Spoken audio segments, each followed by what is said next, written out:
Hello, എല്ലാവർക്കും നമസ്കാരം. ഞാൻ doctor Gopika, your quarantine teacher. ഇന്ന് ഞാൻ വന്നിരിക്കുന്നത് ബയോളജിയിൽ കുറച്ച് ചാപ്റ്റേഴ്സുകൾ കൺഫ്യൂസ്ഡ് ആകുന്നുണ്ട് കുട്ടികൾക്ക്. എനിക്ക് അറിയില്ല, വളരെ കൃത്യമായിട്ട് നമുക്കൊരു നോട്ടിഫിക്കേഷൻ വന്നിട്ടുണ്ട്. അതിൽ തന്നെ കുറച്ച് അവ്യക്തത ഉണ്ടെങ്കിലും അത്യാവശ്യം എല്ലാവർക്കും ക്ലിയർ തന്നെയാണ്. നിങ്ങൾ പഠിക്കുന്ന ഇൻസ്റ്റിറ്റ്യൂട്ട്സിലെല്ലാം നിങ്ങൾക്ക് എന്തൊക്കെയാണ് പഠിക്കേണ്ടതെന്നുള്ളതിൻ്റെ ഓൾറെഡി ഒരു ഗൈഡൻസ് കിട്ടിയിട്ടുണ്ടാവും നിങ്ങൾക്ക്. പക്ഷേ ഞാനിപ്പോൾ ഈ വീഡിയോയിൽ പറയുന്നത് നമ്മുടെ നീറ്റ് 2024 ബയോളജിക്ക് ഏതൊക്കെ പോർഷൻസ് ഡിലീറ്റഡ് ആയിട്ടുണ്ടെന്നുള്ളതാണ്, ഏതൊക്കെ പോർഷൻസ് ആഡഡ് ആയിട്ടുണ്ടെന്നുള്ളതാണ്. അപ്പോൾ അതിൽ ചുറ്റി ഒരു കൺഫ്യൂഷൻ ഉണ്ടാകാതിരിക്കാൻ വേണ്ടിയിട്ടാണ് ഈ ഒരു വീഡിയോ. അപ്പോൾ ഞാൻ ആദ്യം പറയട്ടെ, നമ്മുടെ ലിവിങ് വേൾഡ് ചാപ്റ്ററിൽ ഡിലീറ്റഡ് പോർഷൻ ടാക്സോണമിക്കൽ എയ്ഡ്സ് ആണ്. ബയോളജി ക്ലാസിഫിക്കേഷനിൽ ഒന്നുമില്ല. പ്ലാൻ കിങ്ഡത്തിനകത്ത് angiosperm, plants life cycle, alternation of generation, ഇത് ഡിലീറ്റഡ് ആണ്. പക്ഷേ നമുക്ക് sexual reproduction in flowering plants എന്ന് പറഞ്ഞിട്ട് +2 ചാപ്റ്റർ പഠിക്കാനുള്ളത് കാരണം ആൻജിയോസ്പേം ഇവിടുത്തെ ഡിലീറ്റഡ് പോർഷൻ അത് ഡിലീറ്റഡ് ആയി കണക്ക് കൂട്ടരുത് എന്നാണ് എനിക്ക് പറയാനുള്ളത്. എൻ്റെ പേഴ്സണൽ സജഷനാണ്. ഇനി അനിമൽ കിങ്ഡം ഒന്നും ഡിലീറ്റഡ് അല്ല, ആഡഡും അല്ല. മോർഫോളജി ഓഫ് ഫ്ലവറിംഗ് പ്ലാന്റ്സിൽ വരുമ്പോൾ modification of fruit, stem, leaves, Fabaceae, Liliaceae, ഇതെല്ലാം ഡിലീറ്റഡ് ആണെന്ന് പറയുന്നുണ്ട്. അതുപോലെ തന്നെ ആഡഡ് ആയിട്ട് കുറച്ച് ഫാമിലീസ് കൂടെ ആഡ് ചെയ്തിട്ടുണ്ട്. ഓക്കെ, അപ്പോൾ ഇത് നിങ്ങൾ പഠിക്കണോ വേണ്ടയോ എന്ന് പല കുട്ടികൾക്കും ഒരു സംശയം ഉണ്ടാവും. അപ്പോൾ പുതിയ NCERT-യിലാണെങ്കിൽ ഈ പോർഷൻസ് ഇല്ല, പഴയ NCERT-യിലാണെങ്കിൽ ഇതുണ്ട്. നിങ്ങൾക്ക് ഒരു തവണ, അതായത് നിങ്ങൾക്ക് ബാക്കിയെല്ലാം പഠിച്ചു കഴിഞ്ഞിട്ടുള്ള, അല്ലെങ്കിൽ ഒരു തവണയെങ്കിലും നോക്കി പോയിട്ടുണ്ടെങ്കിൽ ഈ modification of fruits, stem and leaves just ഒന്ന് മറിച്ചു പോകുന്നതിൽ തെറ്റില്ല. ഓക്കെ, ഇപ്പം നമുക്ക് ഓൾറെഡി ഒരു സിലബസ് തന്നിട്ടുണ്ട്. അപ്പോൾ ആ സിലബസിൻ്റെ അകത്ത് നിന്ന് ചോദ്യങ്ങൾ പ്രതീക്ഷിക്കുന്നുള്ളൂ. എങ്കിലും മേ ബി ചിലപ്പോൾ ഒന്ന് വരുവാണെങ്കിൽ ഒരു എന്താ പറയുക, തടയാൻ വേണ്ടിയിട്ട് നമ്മളൊന്ന് നോക്കി പോകുന്നതിൽ തെറ്റില്ല. അപ്പോൾ അങ്ങനത്തെ ഒരു ഹിസ്റ്ററിയൊക്കെ ഇപ്പോൾ ഉണ്ടായിട്ടുണ്ട്. അപ്പോൾ അതുകൊണ്ടാണ് അത് ഇങ്ങനെ ഞാൻ പറയുന്നത്. അനാട്ടമി ഓഫ് ഫ്ലവറിംഗ് പ്ലാന്റ്സ് വരുമ്പോഴത്തേനും അതിനകത്ത് ടിഷ്യൂസുകൾ, നമ്മുടെ meristematic tissue, simple, complex, secondary growth, vascular cambium, secondary growth മുതൽ പിന്നെ അങ്ങോട്ടുള്ള ഒന്നുമില്ല. ഓക്കെ, ആ ടെക്സ്റ്റിൻ്റെ ഒന്നുമില്ല ടിൽ നമ്മുടെ core cambium, secondary growth in monocot അങ്ങനെ എന്തോ ലാസ്റ്റ് എൻഡ് വരെ നമുക്കില്ല. സെക്കൻഡറി ഗ്രോത്തിൻ്റെ ഒരു പോർഷനും നമുക്കില്ല. അതുകൊണ്ട് തന്നെ കുഴപ്പിക്കുന്ന ക്വസ്റ്റ്യൻസ് നമുക്ക് ഇനിയിപ്പം ഉണ്ടാവില്ല. കാരണം ആ സെക്കൻഡറി ഗ്രോത്തിൽ നിന്നാണ് ഒരുപാട് കുഴപ്പിക്കുന്ന തരത്തിലുള്ള, അതിൻ്റെ കൺസെപ്റ്റ് അറിയത്തില്ലെങ്കിൽ ആർക്കും അത് അറ്റംപ്റ്റ് ചെയ്യാൻ പറ്റത്തില്ല. അപ്പോൾ അത് ഇറ്റിപ്പോൾ നമുക്കില്ല, രക്ഷപ്പെട്ടു കഴിഞ്ഞു. അപ്പോൾ ഇതിൽ നിങ്ങൾ ശ്രദ്ധിക്കേണ്ട കാര്യം, ടിഷ്യൂസ് എന്നുള്ളത് ബേസിക് സാധനമാണ്. അപ്പോൾ ടൈപ്പ് ഓഫ് ടിഷ്യൂസ് എന്നുള്ളത് നിങ്ങൾ ദയവേത് അത് ചുമ്മാ ഇല്ലല്ലോ, ഡിലീറ്റഡ് അല്ലേ, പുതിയ NCERT-യിൽ ഇല്ലല്ലോ എന്ന് പറഞ്ഞിട്ട് നിങ്ങൾ അത് തള്ളിക്കളയരുത്. അത് ബേസിക്സ് ആണ്, അത് നിങ്ങൾ അറിഞ്ഞേ പറ്റത്തുള്ളൂ. ഓക്കെ, അപ്പോൾ അതുകൊണ്ട് അത് വായിച്ചു പോകുന്നതിൽ തെറ്റില്ല. ഓക്കെ, ഇനി നെക്സ്റ്റ് വരുന്നത് സ്ട്രക്ചറൽ ഓർഗനൈസേഷൻ ഇൻ ആനിമൽസ്. അതിനകത്തും സെയിം സംഭവം തന്നെയാണ്, ഡിലീറ്റഡ് പോർഷനാണ്. അനിമൽ ടിഷ്യൂസും അതുപോലെ എർത്ത് വർമും ഡിലീറ്റഡ് പോർഷനാണ്. പക്ഷേ അനിമൽ ടിഷ്യൂസ് നിങ്ങൾ അറിഞ്ഞിരിക്കണം, അത് ബേസിക്സ് ആണ്. ഓക്കെ, എന്ന് പറയുമ്പോഴത്തേനും നമ്മൾ മെഡിക്കൽ എൻട്രൻസ് എക്സാമാണ്. നിങ്ങൾ കയറി കഴിയുമ്പോഴത്തേനും ഈ പറഞ്ഞ ടിഷ്യൂസൊക്കെ തന്നെയാണ് അവിടെ പഠിക്കുന്നത്.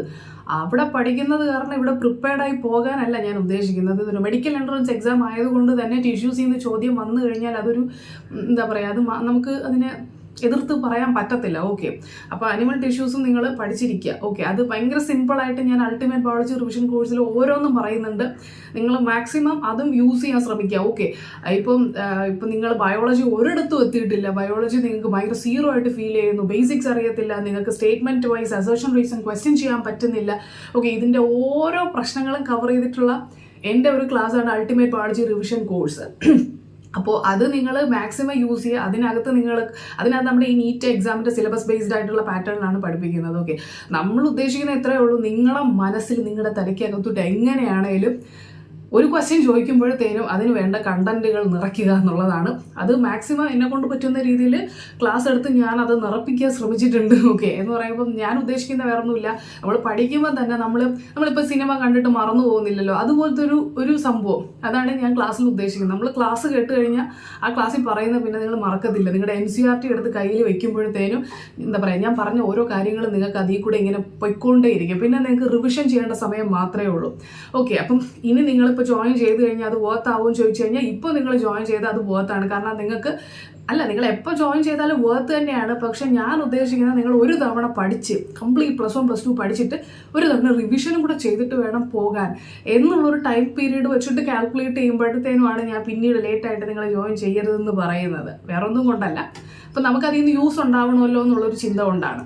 ഓക്കെ, അപ്പം നിങ്ങൾ ഇപ്പോൾ ജോയിൻ ചെയ്യുകയാണെങ്കിൽ ശരിക്കും പോകാത്താണ്. നിങ്ങൾ എവിടെ നിൽക്കുന്നതും ആയിക്കോട്ടെ. ഇപ്പം നമ്മളിപ്പം നമ്മൾ എന്താ പറയുക, ചരിത്രങ്ങൾ സൃഷ്ടിച്ചുകൊണ്ടിരിക്കുകയാണ്. നമ്മളിപ്പോൾ 250 ഉണ്ടായിരുന്ന കുട്ടികൾക്ക് ഇപ്പോൾ 330 കണ്ടിന്യൂസ് ആയിട്ട് മേടിക്കാൻ തുടങ്ങിയിട്ടുണ്ട് ബയോളജിയിൽ. അപ്പോൾ നമ്മളിനി ഭാവിയിൽ മീൻസ് ഇനി അടുത്ത നീറ്റ് എക്സാമിന് നമ്മൾ ഇത് തന്നെ പ്രതീക്ഷിക്കുന്നുണ്ട്. കംപ്ലീറ്റ് സ്റ്റുഡൻസ് ഫുള്ള് മേടിക്കുമെന്ന് തന്നെ ഞാൻ ചിന്തിക്കുന്നുണ്ട്.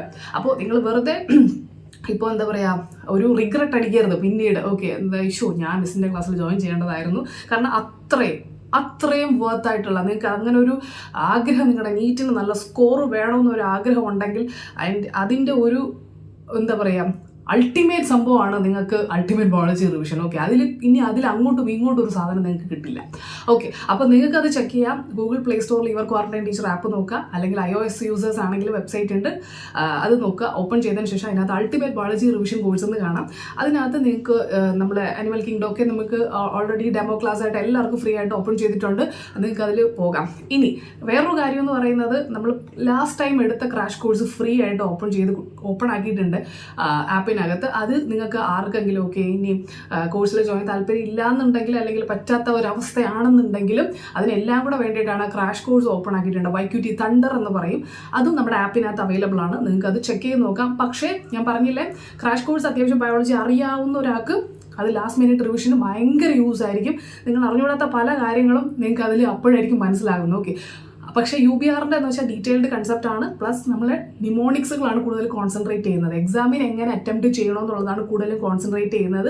സോ രണ്ടിനും വ്യത്യാസമുണ്ട്. ഓക്കെ, അപ്പോൾ രണ്ട് നിങ്ങൾ നോക്കി നോക്കുക. അതിൻ്റെ നിങ്ങൾക്ക് അപ്പം മനസ്സിലാവും ഞാൻ ഇത്രയും കാലം എവിടെയായിരുന്നു, എന്തുകൊണ്ട് ഞാനിത് അറിഞ്ഞില്ല എന്ന്. ഓക്കെ, പിന്നീട് എൻ്റെ അടുത്ത് വന്ന് കംപ്ലൈൻറ്റ് പറയുന്നത്, ഇപ്പം ഞാൻ റീസെൻ്റ് ആയിട്ട് ക്രാഷ് കോഴ്സ് ഫ്രീ ആക്കിയതിന് ശേഷം ഞാൻ ഒരുപാട് കാര്യങ്ങൾ അങ്ങനെ കേൾക്കുന്നുണ്ട്. എന്തുകൊണ്ട് നേരത്തെ പറഞ്ഞില്ല, എന്തുകൊണ്ട് അറിയുന്നില്ല UBRനെ പറ്റിയിട്ടെന്ന്. അത് ഒഴിവാക്കുക. ഞാൻ പറയുന്നുണ്ട്, നിങ്ങൾ കേൾക്കുന്നില്ല എന്ന് മാത്രമേ ഉള്ളൂ. ഓക്കെ, സ്ട്രക്ചറൽ ഓർഗനൈസേഷൻ ആൻഡ് അനിമൽസിൽ ഫ്രോഗ് ആഡ് ചെയ്തിട്ടുണ്ട്. അതാണ് ആഡഡ് ആയിട്ടുള്ളത്. കോക്രോച്ച് ഉണ്ട് ആക്ച്വലി, പഠിക്കാം. Okay, cell the unit of ലൈഫിൽ നിന്നൊന്നുമില്ല. ബയോമോളിക്യൂൾസിൽ നിന്ന് കുറച്ച് portions, nature of bond, dynamic states of body constants, metabolic basics for living, അതൊക്കെ പണ്ട് എന്തിനാണ് ഉണ്ടായിരുന്നതെന്ന് എനിക്കറിയത്തില്ല. ഇന്ന് അത് അത് കട്ട് ചെയ്ത് കളഞ്ഞിട്ടുണ്ട്. പിന്നെ സെൽ സൈക്കിൾ ആൻഡ് സെൽ ഡിവിഷനിൽ നിന്ന് ഒരു ചേഞ്ചും ഇല്ല. ഫോട്ടോസിന്തസിന് ഹയർ പ്ലാന്റ്സിൽ നിന്ന് ഒരു ചേഞ്ചും ഇല്ല. റെസ്പിറേഷൻ ഇൻ പ്ലാന്റ്സിൽ നിന്ന് ഒരു ചേഞ്ചും ഇല്ല. പ്ലാൻ ഗ്രോത്ത് ആൻഡ് ഡെവലപ്മെന്റ് നിന്ന് ഫോട്ടോ പീരിയോഡിസം, വെർണലൈസേഷൻ, സീഡ് ഡോർമൻസി എല്ലാം കട്ട് ചെയ്തിട്ടുണ്ട്. ബ്രീത്തിങ് ആൻഡ് എക്സ്ചേഞ്ച് ചെയ്യുന്ന ഒന്നുമില്ല. ബോഡി ഫ്ലൂയിഡ്സ് ആൻഡ് സർക്കുലേഷൻ ചെയ്യുന്ന ഒന്നുമില്ല. ഒന്നുമില്ല എന്ന് പറയുമ്പോൾ ഡിലീറ്റഡും ഇല്ല, ആഡഡും ഇല്ല. Okay, excretory products and their എലിമിനേഷനകത്തും ഒരു ചേഞ്ചും ഇല്ല. ലോക്കോമോഷൻ ആൻഡ് മൂവ്മെന്റ്സിനകത്ത് ഒരു ചേഞ്ചും ഇല്ല. ന്യൂറൽ കൺട്രോൾ ആൻഡ് കോർഡിനേഷനകത്ത് റിഫ്ലക്സ് ആക്ഷൻ ആൻഡ് ആർക്ക്, പിന്നെ അതുപോലെ തന്നെ സെൻസറി റിസപ്ഷൻ ആൻഡ് പ്രോസസ്സിംഗ്, നമ്മുടെ ഐസ്, ഇയർ, ആ സാധനങ്ങളെല്ലാം എടുത്ത് മാറ്റിയിട്ടുണ്ട്. അപ്പോൾ അവിടെയും കോംപ്ലിക്കേറ്റഡ് ക്വസ്റ്റ്യൻസ് നിങ്ങൾക്ക് ചോദിക്കത്തില്ല. ഓക്കെ, കോംപ്ലിക്കേറ്റഡ് ക്വസ്റ്റ്യൻസ് ചോദിക്കത്തില്ലാത്തത് കാരണം തന്നെ പഠിക്കുന്ന ചാപ്റ്റേഴ്സ് നന്നായിട്ട് പഠിക്കണമെന്നാണ് എൻ്റെ അർത്ഥം. അവിടെ നിന്ന് എന്ത് ക്വസ്റ്റ്യൻ വേണമെങ്കിലും വരാം. പിന്നെ കെമിക്കൽ കോർഡിനേഷൻ ആൻഡ് ഇൻ്റഗ്രേഷനകത്ത് നിന്ന് ഒരു ചേഞ്ചും ഇല്ല. ഓക്കെ, അപ്പോൾ ഇത്രയുമാണ് +1ൻ്റെ മാറ്റങ്ങൾ. ഓക്കെ, അപ്പോൾ +2ൻ്റെ ഞാൻ ഇതെല്ലാം കൂടെ ഒരു PDF ആയിട്ട് നമ്മുടെ ടെലഗ്രാം ഗ്രൂപ്പിനകത്തോ അല്ലെങ്കിൽ ഈ ഡിസ്ക്രിപ്ഷനകത്തോ ഞാൻ PDF ആയിട്ട് കൊടുത്തേക്കാം. ഓക്കെ, അപ്പോൾ നിങ്ങൾക്ക് ഇത് ചെക്ക് ചെയ്യുക. ഇനി ഇതിലൊരു ഡൗട്ട് വരരുത് പഠിക്കുന്ന സമയത്ത്. അപ്പോൾ പുതിയ NCERTയിൽ ചിലപ്പോൾ ഇതിലെ പഴയ ടോപ്പിക്സുകൾ കാണത്തില്ല, പഴയ NCERTയിൽ ചിലപ്പോൾ ഇതിലെ പുതിയ ടോപ്പിക്സുകൾ കാണത്തില്ല. കുറേ അങ്ങോട്ടും ഇങ്ങോട്ടും പ്രശ്നം വരും. പുതിയ NCERTയിൽ കുറേ ടോപ്പിക്സുകൾ ഇല്ല, അതുകൊണ്ട് അത് എന്തായിരുന്നാലും ചോദിക്കത്തില്ല എന്നുള്ളൊരു ചിന്ത ഉണ്ടാക്കരുത്. കാരണം ഇത് നമ്മുടെ നീറ്റിൻ്റെ NCERT മാറിയതിന് ശേഷമുള്ള ആദ്യത്തെ എക്സാം ആണ്. സത്യം പറയുവാണെങ്കിൽ ആരൊക്കെ എന്തൊക്കെ പറഞ്ഞാലും ഞാനൊരു കാര്യം ഉറപ്പിച്ച് പറയാം, നമുക്കൊന്നും അങ്ങോട്ട് പ്രെഡിക്റ്റ് ചെയ്യാൻ പറ്റുന്ന ഒരു സംഭവമല്ല. ഓക്കെ, ഈ ഒരു എക്സാം കഴിഞ്ഞ് കഴിഞ്ഞാൽ പിന്നീട് അങ്ങോട്ട് അത് കമ്പയർ ചെയ്ത് നമുക്ക് നോക്കാൻ പറ്റും. പക്ഷേ ഇപ്പം നിങ്ങൾക്ക് തന്നെ ചിന്തിക്കാൻ പറ്റും, ഇങ്ങനൊരു പാറ്റേൺ നമുക്കൊരു എക്സാം വന്നിട്ടില്ല, ഇങ്ങനൊരു ചേഞ്ച് വന്നിട്ടില്ല. സോ നമ്മൾ മാക്സിമം എല്ലാത്തിനും പ്രിപ്പയർഡ് ആയിട്ടിരിക്കുക. ഓക്കെ, അങ്ങനെ പ്രിപ്പയർഡ് ആയിട്ടിരിക്കുമ്പോൾ മാത്രമേ നമുക്ക് പോയി എന്താ പറയുക നമ്മുടെ എക്സാം പ്രോപ്പറായിട്ട് ചെയ്യാൻ പറ്റുള്ളൂ. അപ്പോൾ അതുകൊണ്ട് ഇന്ന പോർഷനിൽ നിന്ന് മാത്രമേ ക്വസ്റ്റ്യൻ വരത്തുള്ളൂ, ഇപ്പുറത്തെ പോർഷനിൽ നിന്ന് വരത്തില്ല, അങ്ങനെ ചിന്തിക്കരുത്. നമ്മൾ നമ്മുടെ എല്ലാം അറിഞ്ഞുകൊണ്ട് തന്നെയാണ് ഇതിലോട്ട് ഇറങ്ങിയതല്ലേ. അപ്പോൾ നമ്മൾ എന്താണെന്ന് വെച്ച് കഴിഞ്ഞാൽ അതിൽ ഇനി ഒരു ഷോർട്ട് കട്ട് കണ്ടുപിടിക്കേണ്ട കാര്യമില്ല. പഠിക്കുന്നതിൽ എന്ന് പറയുമ്പോൾ നമ്മുടെ സിലബസിനകത്ത് ഷോർട്ട് കട്ട് കണ്ടുപിടിക്കേണ്ട കാര്യമില്ല. അത് നമ്മുടെ ജസ്റ്റ് തൽക്കാലത്തേക്ക് നമ്മുടെ മനസ്സിനെ പറ്റിക്കാൻ വേണ്ടിയിട്ട് നമ്മൾ ചെയ്യുന്ന കാര്യമാണ്. അത് നമുക്ക് ആവശ്യമുണ്ടോ? നമ്മൾ മനസ്സിനെ പറ്റിച്ച് അവസാനം എക്സാം കഴിഞ്ഞിട്ട് കരേണ്ട ആവശ്യം ഇല്ലല്ലോ. അപ്പോൾ അത് കാരണം കൊണ്ട് തന്നെ ഞാൻ പറഞ്ഞ കാര്യങ്ങൾ നിങ്ങൾ ശ്രദ്ധിക്കുക. Thank you so much.